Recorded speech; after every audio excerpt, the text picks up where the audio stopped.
Pernah dengar nggak sebuah legenda yang saking kuatnya sampai pesannya itu diukir di atas batu? Nah, hari ini kita akan telusuri kisah yang luar biasa terkenal dari Sumatera Barat. Yup, kisah tragis Malin Kundang. Sebuah cerita tentang mimpi besar, pengkhianatan yang menyakitkan, dan tentu saja kutukan seorang ibu. Cuma satu kalimat ya, tapi dalam banget kan? Nah, di balik ringkasan yang bikin merinding ini, ada sebuah cerita rakyat yang penuh dengan emosi. Yuk, kita bedah lapis demi lapis kisahnya, seolah-olah kita lagi buka halaman komik yang legendaris. Oke, perjalanan kita mulai dari sini. Coba deh, bayangin suasana sebuah desa nelayan yang tenang di pesisir Sumatera Barat. Dengerin suara ombak, cium aroma laut. Nah, di tengah kehidupan yang sederhana inilah sebuah takdir besar dimulai. Disinilah kita kenalan sama tokoh utama kita, Malin Kundang, yang tinggal berdua aja sama ibunya. Hidup mereka jauh dari kata mewah, serba kekurangan, tapi selalu hangat. Tapi nih, di dalam hati Malin yang masih muda, ada api yang berkobar, mimpi buat mengubah nasib mereka berdua. Dan Malin ini, dia bukan tipe yang cuma mimpi doang loh. Dia itu anak yang rajin dan kuat. Saat anak-anak lain mungkin asyik bermain, dia udah ikut melaut, kerja keras bantu ibunya. Lautan luas itu seakan jadi saksi bisu ambisinya yang besar. Nah, suatu hari, kesempatan yang ditunggu-tunggu itu akhirnya datang. Sebuah kapal dagang yang megah banget berlabuh di desa mereka. Buat Malin, kapal itu bukan cuma tumpukan kayu, tapi sebuah tiket emas. Tiket untuk pergi merantau dan meraih semua mimpinya. Waktu berjalan cepat, dan wow, lihatlah Malin sekarang. Lewat kerja keras dan keberaniannya, dia berhasil. Dia bukan lagi anak nelayan miskin. Dia jadi saudagar kaya raya, punya banyak kapal, dan bahkan menikah dengan perempuan bangsawan. Semua impiannya tercapai. Dia sudah menaklukkan dunia. Tapi sayangnya, di balik semua kekayaan itu ada harga yang harus dibayar. Dan harganya adalah ingatannya. Malin mulai lupa sama desanya, lupa sama gubuk reot tempat dia tumbuh besar, dan yang paling parah, dia lupa sama ibunya yang setiap hari, setiap senja menatap laut berharap anaknya pulang. Sekarang, kita sampai di bagian paling krusial, momen yang mengubah segalanya. Sebuah pertemuan yang seharusnya jadi reuni bahagia, malah jadi awal dari sebuah malapetaka yang tak terbayangkan. Begitu dengar Malin pulang, ibunya wah, rasanya kayak dapat kekuatan baru. Bayangin deh, dengan sisa-sisa tenaganya, ibu tua ini lari tertatih-tatih ke pantai. Nggak ada yang lain di pikirannya, selain memeluk anak yang begitu ia rindukan.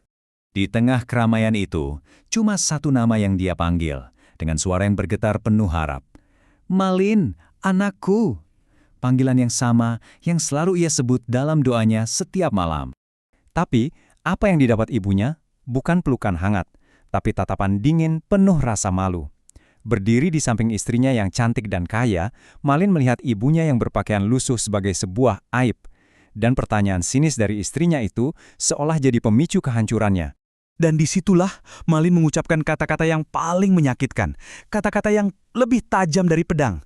Dia menyangkal ibunya sendiri, bukan cuma sekali, tapi berkali-kali, menghancurkan hati perempuan yang telah memberinya kehidupan. Nggak cuma kata-kata kasar loh, dia benar-benar mendorong tubuh ringkih ibunya sampai jatuh ke pasir. Tanpa rasa bersalah sedikit pun, dia langsung memerintahkan anak buahnya untuk berlayar pergi, meninggalkan ibunya yang tersungkur. Hati si ibu hancur lebur. Rasa rindu berubah jadi luka, jadi amarah. Dan dengan hati yang terluka itu, dia mengangkat kedua tangannya ke langit. Bukan lagi untuk memeluk, tapi untuk memanjatkan sebuah doa. Nah, ini penting banget nih. Dia nggak minta Malin celaka atau miskin lagi. Doanya simpel tapi kuat. Ya Tuhan, kalau dia benar anakku, aku cuma minta keadilan-Mu. Sebuah permohonan tulus dari hati seorang ibu yang tersakiti. Dan seolah-olah alam semesta mendengar doa itu. Langit yang tadinya cerah, tiba-tiba gelap. Badai datang mengamuk. Petir menyambar-nyambar kapal Malin yang megah itu sampai hancur berkeping-keping. Disinilah Malin sadar di tengah kapalnya yang hancur. Dia teriak minta ampun, tapi semuanya sudah terlambat. Perlahan-lahan tubuhnya mulai kaku, dingin, dan akhirnya membeku menjadi batu dalam posisi bersujud. Sebuah permohonan maaf abadi yang tak akan pernah sampai. Kutukan itu pun tergenapi. Tapi ceritanya belum selesai. Justru dari sinilah legenda ini menjadi abadi. Bertransformasi dari cerita dari mulut ke mulut menjadi sesuatu yang bisa kita saksikan langsung sampai sekarang. Jadi kalau kalian jalan-jalan ke pantai air manis di Padang, kalian bisa lihat langsung batu Malin Kundang. Ini adalah sebuah karya seni yang seakan-akan memotret momen terakhir Malin. Luar biasa ya, ini yang bikin ceritanya jadi terasa nyata banget. Jadi jelas, ya ini bukan sekedar dongeng anak-anak. Buat masyarakat Minangkabau, ini adalah bagian dari jati diri mereka. Sebuah pengingat tentang pentingnya keluarga.